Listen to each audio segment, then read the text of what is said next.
খুব সহজেই AutoCAD software দিয়ে 3D রাউন্ড স্টেয়ারটা করবেন সেটা আজকে দেখাবো। প্রথমে একটা সার্কেল নেবেন, সি লেখে এন্টার, জাস্ট এটা শেখানোর জন্য। এখান থেকে আমরা নিচ্ছি 10 ফিট। কত ফিট নেবেন? 10 ফিট। তারপর সেন্টারে আরেকটা সার্কেল নেবেন, সেন্টার অটোমেটিকভাবে আসবে। এখান থেকে 10 ইঞ্চি।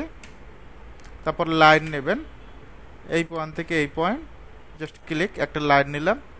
এখন আমরা এটা অ্যারে করব। এ আর লেখে এন্টার, কি লেখে এন্টার? এ আর লেখে এন্টার, জাস্ট ক্লিক করে এন্টার দিবেন। পোলার অ্যারে এখান থেকে দেখেন সেন্টার অটোমেটিকভাবে পাবেন। অনেকে সেন্টার পান না, যে কোনো একটা সার্কেলের মাঝখানে ক্লিক করলে সেন্টার আসবে। ক্লিক করে আইটেম আমরা দেব হলো এখান থেকে 16টা আইটেম দিচ্ছি, দেখেন হয়ে গেছে। এখন যদি আমরা এটা 3D-তে দাঁড় করাই, জাস্ট আইসোমেট্রিকে ক্লিক করবেন।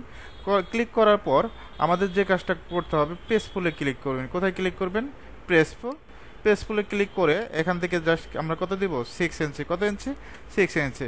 এখন এটা যদি ম্যাটেরিয়াল ইউজ করতে চাই, যে আমরা ম্যাটেরিয়াল ইউজ করব, সেটা কীভাবে? MAT লেখে এন্টার, একটু অপেক্ষা করতে হবে।